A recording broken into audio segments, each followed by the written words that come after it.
I read a lot of comic books when I was a kid. There were no black superheroes. None of them looked like me.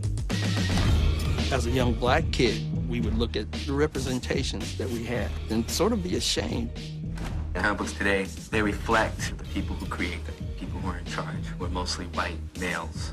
At the time, I said, if I want a world where there's black superheroes, we're gonna have to create some black superheroes. Every black kid who's ever wanted to do comics has had that idea. I told him, the only way we're going to see it is if we do it. Milestone Comics was heroes for everybody. They were very, very innovative and ahead of their time. It was definitely revolutionary. The political act was forming the company and having 4 black guys in charge. We broke a lot of barriers. There's a price to be paid for doing things differently. So, you want the real story of Milestone? Okay, here we go.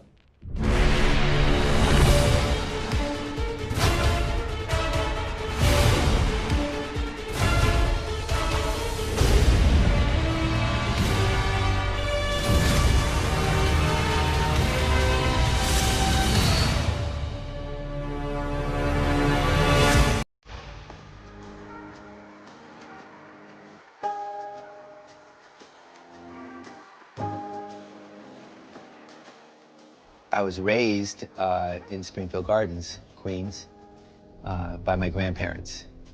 They took all of us kids in after my mom died. She died when I was 8. After my mom died, I met this kid, Derek Bingle. He and I sat next to each other from 2nd through 5th grade.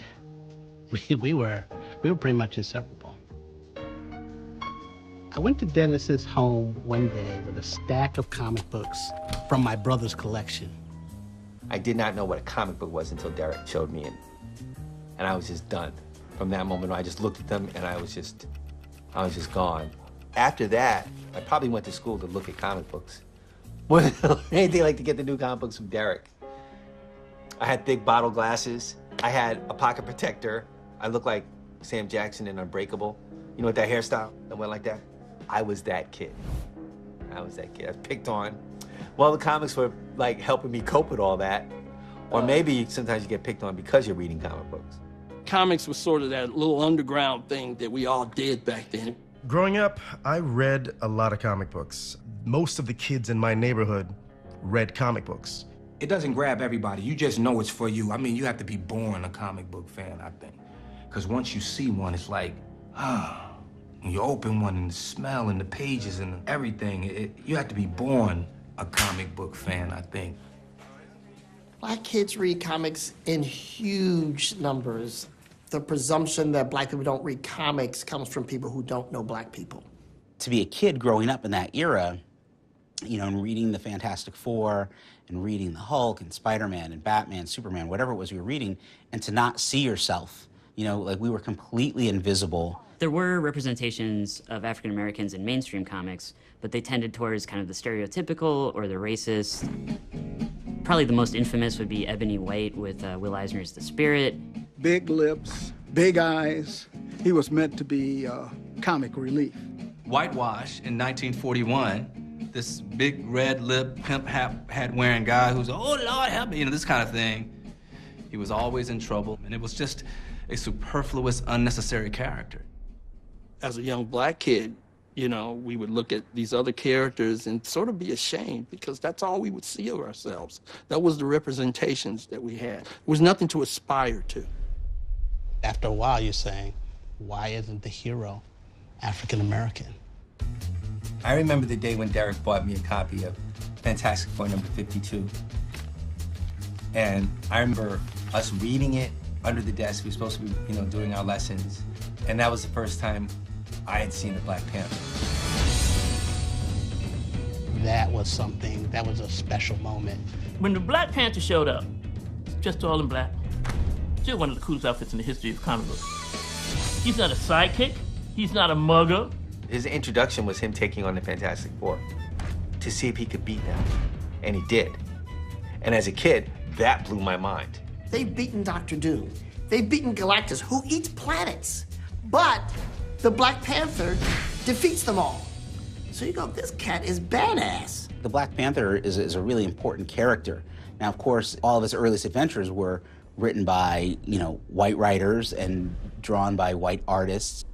Well, I never thought that it was my place to talk about politics, but I also felt there were some things that perhaps ought to be mentioned. And one of the things I've always been against is bigotry. I like the pilot very much. Yeah, she's a black girl. That's good. Stan Lee and Jack Kirby named their black superhero the Black Panther in the middle of the civil rights movement. Think about that. Stan Lee and two Jewish people. And I thought I will make him the king of a black nation in Africa. He had his own country, and his country was the most technologically advanced country on the planet. The mythology is that he sort of understood that Americans were a little too racist to accept a black superhero from America. The Black Panther can be powerful over there in Wakanda. And so he is not as inherently threatening as someone that you might see around the corner. The first African-American hero I saw was Luke Cage. I would go to my local comic book store. They had their comic books on a spinner rack. And I remember this one standing out. It was just a single figure of a black man bursting out of chains. And I thought it was the coolest thing I'd ever seen. Brought it to school, and I showed it to Derek. He was blown away. It was one of the few times I got to show him something, as opposed to him always showing me. In the beginning, I embraced it, and I bought all of the issues, but I was finding it hard to read it. Some of the characters struck me as being stereotypical and sort of making fun. I mean, I loved Luke Cage, and my cousins and I would sit down and we would read Luke Cage, and we would laugh, and we would go, nobody talks like this. I don't think that Luke Cage should be saying Sweet Christmas all the time. Sweet Christmas, really? I knew there was a white guy sitting back, writing and panning this going, what does the dude from Harlem sound like?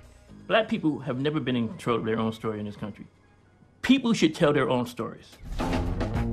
One thing that comic books always communicated to me is two things, heroes and possibilities. And if you don't see yourself as part of that, then, who are the heroes? And what are my possibilities? When Derek and I first started hanging out, it was all about reading comic books. Eventually, it became about us making our own comic books.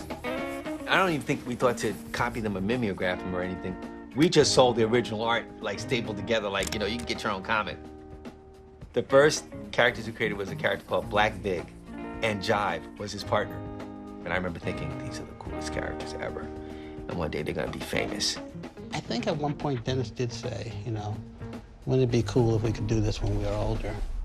That was the dream, to somehow, someday, make our own comic books.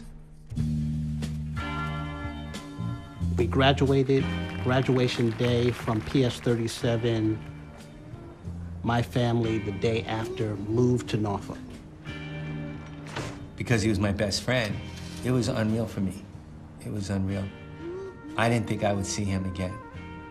Getting on that Greyhound bus and knowing that it's a possibility I never would be connected with my best friend again.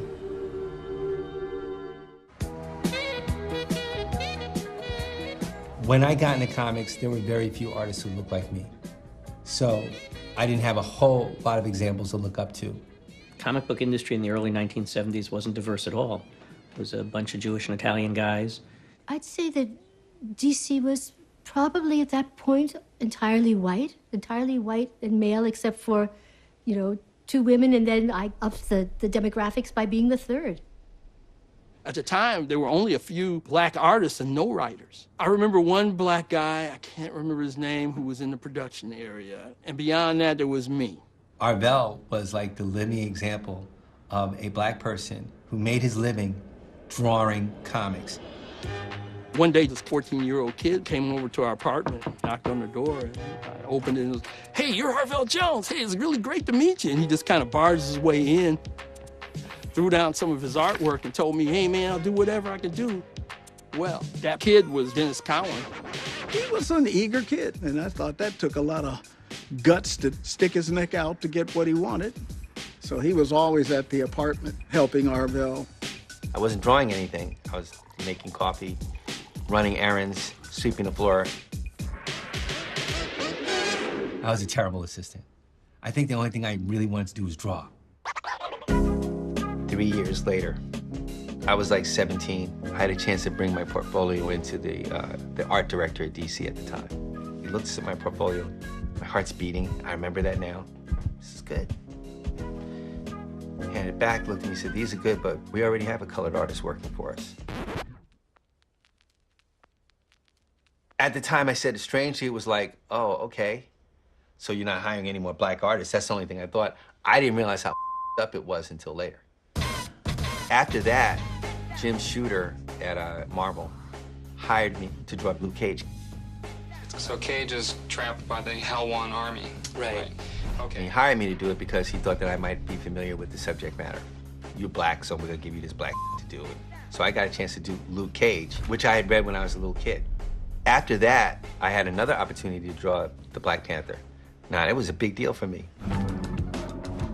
This is at the start of my political awareness a bit. That story was about the Black Panther fighting apartheid, and his South African neighbors were being oppressed, and what was he doing about it, being the king of Wakanda? Around that time, I started to get recognized throughout the industry. It was a bit surreal. I even ended up in an ad for Dewar's Scotch. While I was at Marvel, I met another black artist, Michael Davis. I heard about Michael from a mutual friend of ours. Her name was Darlene. Darlene said to me, Michael, you gotta meet Dennis Cowan. Because he's like only one of 3 or 4 black people working in the industry. I don't understand how it happened, but we ended up being very good friends. From that point, he became my boy and quite literally introduced me to the industry. It was 1983. I came back to New York. I got a job at Black Enterprise as an associate editor. One day in 1989, I was on my way to work.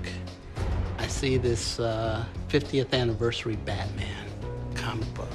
And then I go to the artist. It's Dennis Cowan. Very next day, I called DC Comics. I have to find Dennis Cowan. I said, you know what? I'm gonna go to Dennis's house. And I rang the doorbell.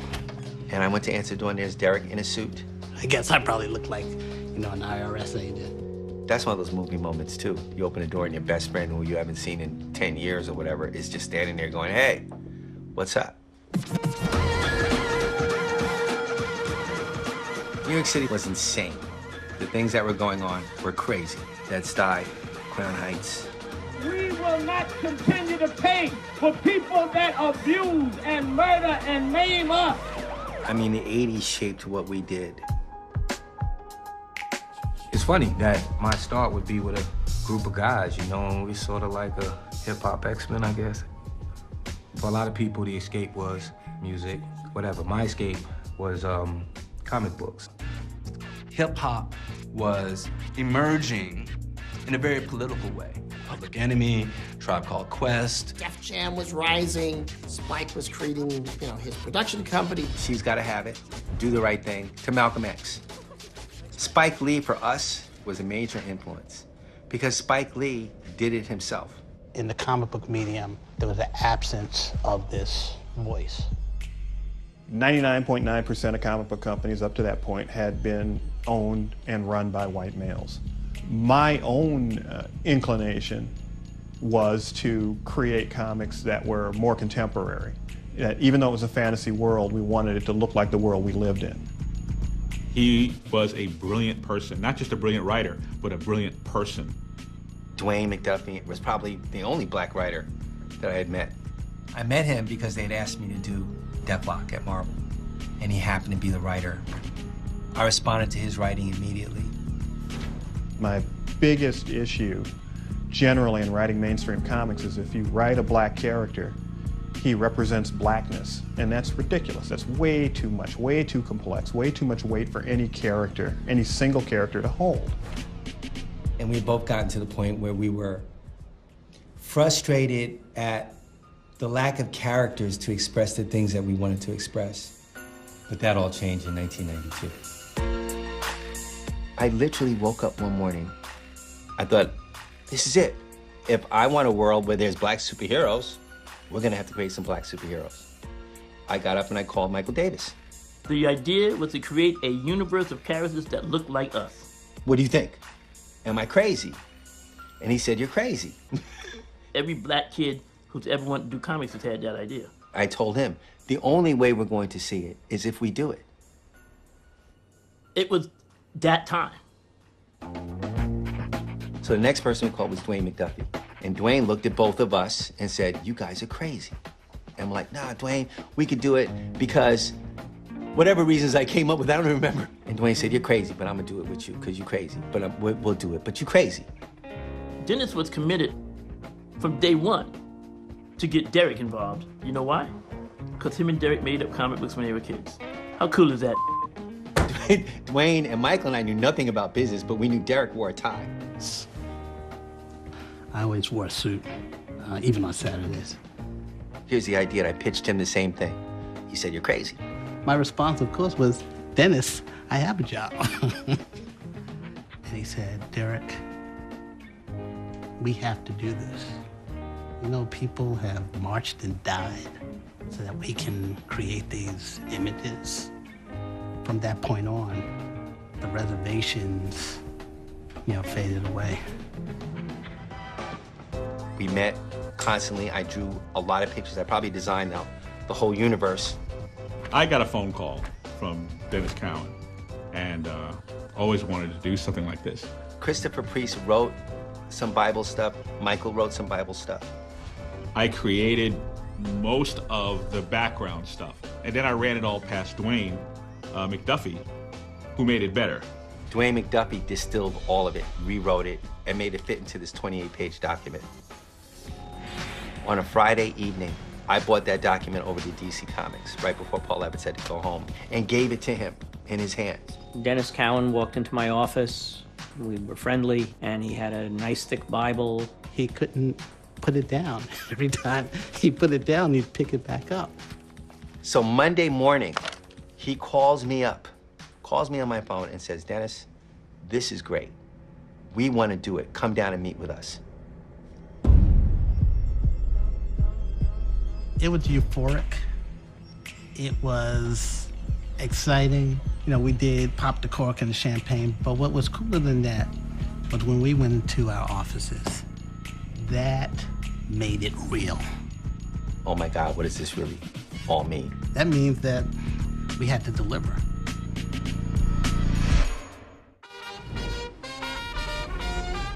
We all initially met at my studio in Manhattan at the time. We said, okay, if we're gonna create a comic book universe, what do we need to do? And then we said, well, we need archetypes, like the Superman archetype.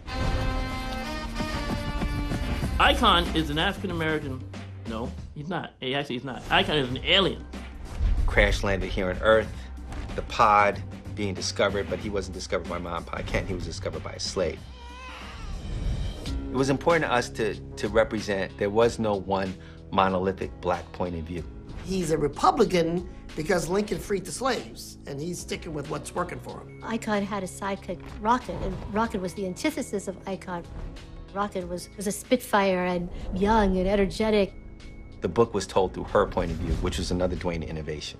You only saw the world through her eyes. If she didn't see it, you didn't see it. Genius. Just genius. To see them having the conversations that they were having, to see Rocket challenge his assumptions about class and work ethic and the way in which you can pick yourself up by your own bootstraps, reading that comic book became a much more rich experience for me. The next book we released was Hardware. I loved Hardware because he was just cool. He had that Tony Stark kind of swagger to him.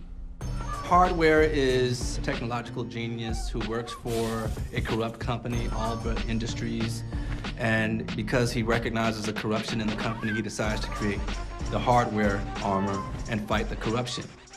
First couple of pages of the first issue, there's this metaphor of a caged bird.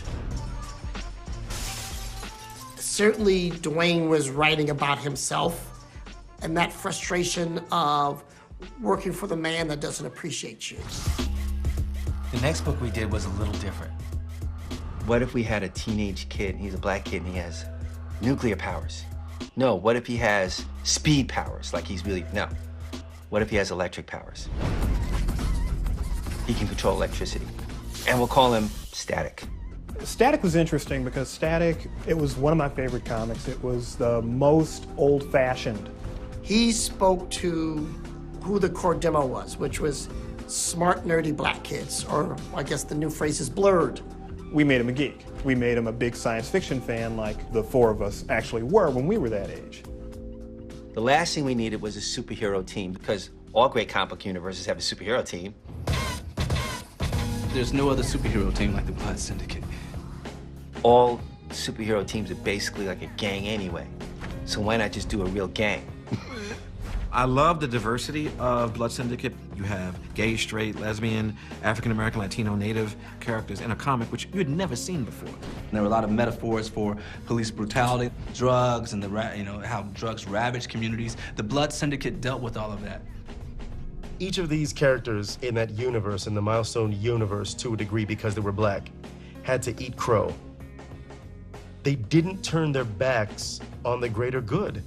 They still said, damn it, this dude thinks I'm trash, but let me go and save this airplane.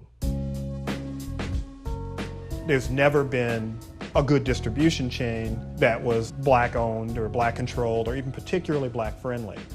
They really wanted to be free to do things very independently. There's limits to how much independence was possible when they required both distribution, economic support. It was challenging. We had complete editorial control. They could say no. If something offended DC's, not principles, but sort of DC's brand in some way, I think we had the ability to say, please don't publish that. They had final approval of what they were going to publish. It was their money, their comic book company, and everything else. Meet the men of Milestone, the newest division of DC Comics. Dwayne McDuffie is the editor-in-chief. We want to give people that shock of recognition I got the first time I saw a black superhero, and I went, wow, I could do this. Yeah, I could be Superman. 20 years ago, there were 2 titles being published by a major publisher that had black lead characters until this week, where everything changed. History changed this week. The books were as good or better than anything else on the stands. And I read them not out of some sense of obligation, but because I wanted to read the books.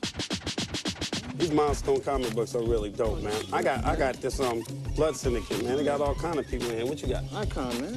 Oh, hey, look, what you got, Dre? We got hardware, man. All 3 issues, man. Yeah?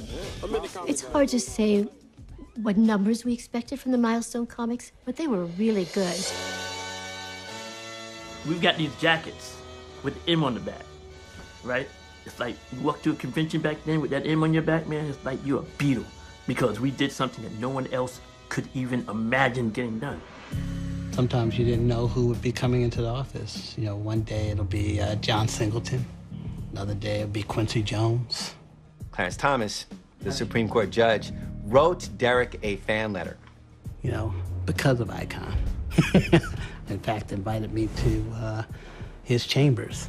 It was amusing to us and a little strange that Clarence Thomas would say that this was his favorite book. Now I think about it, I'm like, well, yeah, he liked Icon, who was just a conservative dude. I moved to New York City to work for Milestone specifically. I knew that they were making history. They knew me as the white guy at Milestone. I ended up doing some of the most exciting work of my life. Dwayne had a very strong point of view that he wanted to get across editorially. Dwayne had this unshakable moral code. It created some challenges because in some situations in terms of business, there needs to be, compromise. When things are going well, you're kind of rolling along and it's all good. It's only when things are not going so well that you start taking stock of maybe this wasn't what we thought it was. There was a political heart to Milestone. Dwayne McDuffie has always been political. His books have always been political. His stories have always been political. He was an activist. Two questions Dwayne always asked in his story. One is, what's the worst thing that can happen? And the other is, what if this was really happening? How would it play out? Well, in Icon and Rocket, we had Rachel get pregnant at 14. So it was a teenage pregnancy. So we were dealing with like kind of heady stuff in 1992. It was to address a certain reality that has never been reflected in comics before. We got into some kind of controversy about that. We published a lot of stuff that made them very uncomfortable, which always sort of amused me because they weren't as uncomfortable when they dealt with those topics.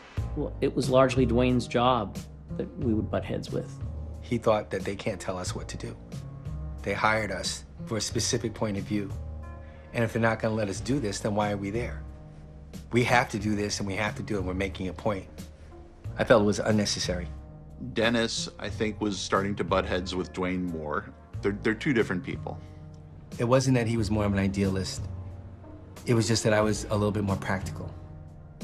I knew there was a lot of internal tension, and the friendship and the partnership started to unravel. Probably the biggest actual fight that we had was an issue of static. The incident that happened was that we wanted to show safe sex in a Static Shock cover. Sounds like something we'd have an argument about. The way we were gonna do that was to show condoms in a wrapper on the cover. On the cover, he's making out with his girlfriend. There's no flesh exposed, but they're going at it pretty good. The idea of a black teenage superhero having sex with his girlfriend and using condoms, that was a lot for DC. You can imagine there was a lot of Pepto-Bismol being had at DC that day. I remember there was one issue of one of the books where we had a fairly energetic disagreement about the cover art, and we asked them to make changes. They were very frustrated by that. That was a huge, huge fight, and I think a lot of it wasn't about sexuality, it was about black sexuality. He didn't like it at all. You know, when they decided to censor that particular issue of Static Shock, he fought back. He fought back pretty hard. Even though they said that we couldn't do it, somehow in between the stage of where they approved it and when we sent it to the printer after getting it back, somewhere between Dwayne McDuffie and whoever else was working with them, through some kind of bait and switch, the condom was back on the cover. But that's not what the issue was ever, really. The issue was the editorial that accompanied the cover. And the editorial page started talking about the injustices that were done to us and how was it racist to not show condoms on the cover? And this and that and the other. And I think that people at DC, Paul and other people, got very upset at that, reading about themselves in the editorial page of Milestone, how unfair they were because they had been paying for this whole thing. I felt it was their money. I really did. I felt it was unnecessary. I felt we could have gotten what we wanted without going through the let's put it on the cover based on principle. Because what happened after that was not good. Mysteriously, payments that were due to Milestone kind of dried up, and we kind of had a little bit of trouble. Paul's response was dispassionate and direct. This is the way you feel about how we treat you, then we're gonna no longer treat you like we were treating you before. We will treat you in this new way. And that's when things became very hard for Milestone. Soon after that cover incident is when I left and didn't discuss it with anybody. And it was just a very bad situation for me. Handled not very well by me. Derek, I don't know what Derek said. I think he was disappointed because I just made the move. There was no hard, long discussion with Derek because at that time, I wasn't having any conversations with Dwayne and Derek about anything. My friendship with Michael continued, but not with Dwayne and Derek. Not at all. I would talk to Dwayne on the phone every once in a while. Hey, man, how's it going and everything? You'd say, oh, man, it's always a fight. At the time, the whole comics industry was not collapsing, but it was definitely changing and imploding and shrinking. I mean, Derek was doing the best he could to keep everything together. Milestone was dealing with the challenges of the industry. they ended up moving to DC Comics and working out of DC Comics offices. But once you're doing that, it's over. The Milestone line, along with a number of other lines, were cut. I don't know whether we broke the news to them or they broke the news to us. We just weren't able to make it work in the marketplace. I think that they just ran into losing sales, and these guys are difficult to work with anyway. At the time when they were considering what to do with Milestone, that was part of it. It pissed me off because sometimes they don't know what was missing until you jump up and scream loud enough. And that's what was the bummer about Milestone stopping, was there was a voice that was silenced. It's sad because Milestone is the greatest thing that ever happened. Milestone's the greatest thing that ever happened to comics since the Black Panther.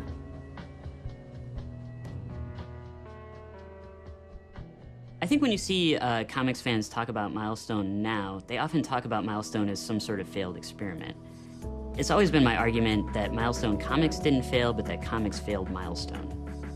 Milestone is not a failure by any stretch of the imagination. There's a lot of folks who not only got their career started, but got a crash course in storytelling and business from Milestone. How many people did Milestone Media hire? How many artists got their start at Milestone Media? How many writers? How many illustrators? That's passed on to all of these artists, probably hundreds of artists. Milestone was not a failure to me because the things that we created and the characters that we created are forever.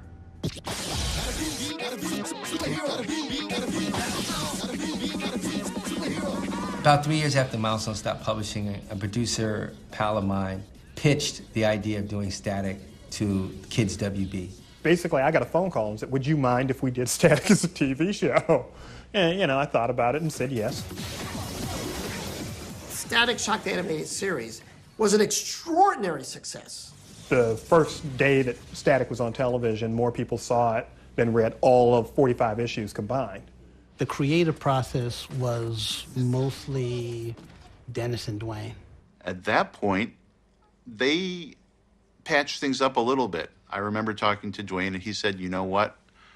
There are some things I can never forgive Dennis for, but I can sure as hell work with him. We worked together on Static Shock once again. We got along famously professionally, but personally, it was a little trickier. Because I was friends with everybody, even when people weren't getting along, I was talking to everybody. After the success of Static Shock, Dwayne and Dennis, I hear, were talking about a reboot of the whole Milestone line. I felt it was important because these characters need to be seen again by an entirely new generation, by the generation that missed them, and by their kids. That's when the germ of the idea for bringing it back started. I was excited to say, okay, let's get together. Again, we're scheming on how to revive Milestone, the whole thing. And then it was over.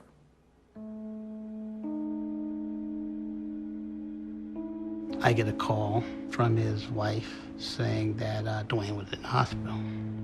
Dwayne had a heart attack. He had surgery. He had come out of surgery. So we all thought he was going to be fine, and he was fine.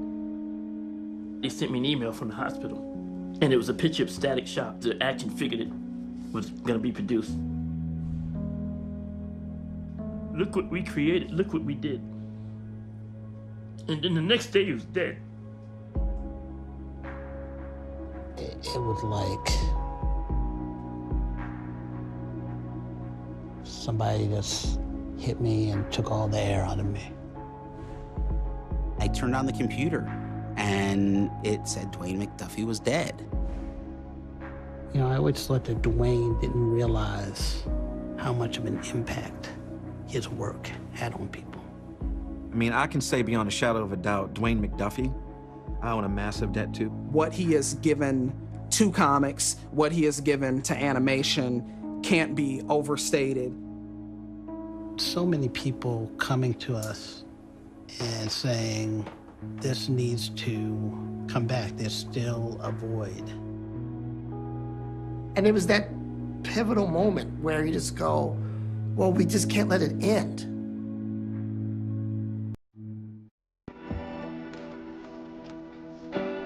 We had a memorial service shortly after Dwayne's death. I was fine until I saw Dwayne's mom. When I saw his mom, and we started talking about her son, that's when I broke down. And she knew what kind of rocky relationship we had. But none of that mattered. You know, none of that mattered. What mattered was what we had done and what we had shared and the devastating loss. People were starting to disperse. I called Dennis and Reggie, and I remember saying, we can't let this die. This is too important. That's when the idea for bringing it back started. It was time. Reggie Hudlin said, we should talk. We can't just let it end like this. We can't let it end at a memorial service. Dennis shook his head, as he always shook his head. I'm in. I called Derek 2 days after. We kind of patched things up and we talked about it, and I apologized for any of my miscalculations on how I should have behaved. And he accepted my apology, and I really meant it, because Dwayne's gone, and it won't be the same, but to me, it's just as imperative now to build this again. And he agreed. Got some huge news at the con. Milestone Comics is coming back, and Reginald Hudlin is part of all of this. And after Dwayne McDuffie passed away, I met with Reggie Hudlin, who had been invited into the Milestone Media group. So we took a number of meetings with him and Dennis, and really just talked about the future of Milestone and these characters. And we saw that there was an incredible missed opportunity not having these characters out there. Everyone at DC was excited about the idea of bringing it back to life. This is going to be a new Milestone Media. It's not a matter of doing what we did before. It's about defining what Milestone Media means now. Hardware is making another appearance. Blood Syndicate. We're relaunching Static Shock. We're relaunching Icon and Rocket. But the most exciting part is that we have a whole bunch of new characters that people are not ready for and they have not expected. Who would have imagined that there would be so many changes in fandom, where you have people really demanding diversity and inclusivity, and so the industry has changed quite a bit. And frankly, it was the right time for DC to do this right now. There's definitely been an evolution and progress since I was a child. Not only have we come such a long way that Black Panther, the movie, is even being made, it's going to be a tentpole movie.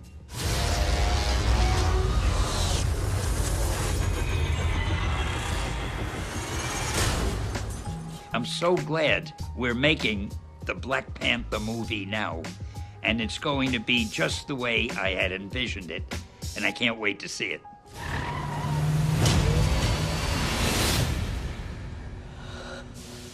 Still not sure what I am. That Luke Cage on Netflix that's some powerful. When I heard they were making the Luke Cage, I was a little apprehensive at first. It's you. Yeah, it's you. Sweet Christmas. I've watched little black kids dressed up as Thor and Captain America and Batman and Superman for years. Last year, I saw little white kids dressed up as the Black Panther. That, to me, is way more progress than anything I can quantify. I don't see any way you can look at this Renaissance not paying homage to Milestone Media. They made it okay to be black and dream. This is a world that needs Milestone Comics in it. It needs that example. Milestone was a badge of honor. It represented a change in the industry. I must say it's the most exciting thing that I have ever done in my life, other than growing up next to Dennis with a stack of comic books from my brother's collection. It's been quite a journey. It's been quite a journey. Being able to work with Derek again means more to me than anyone could possibly understand. It's as it should be, because we started this together. So we're going to continue this together.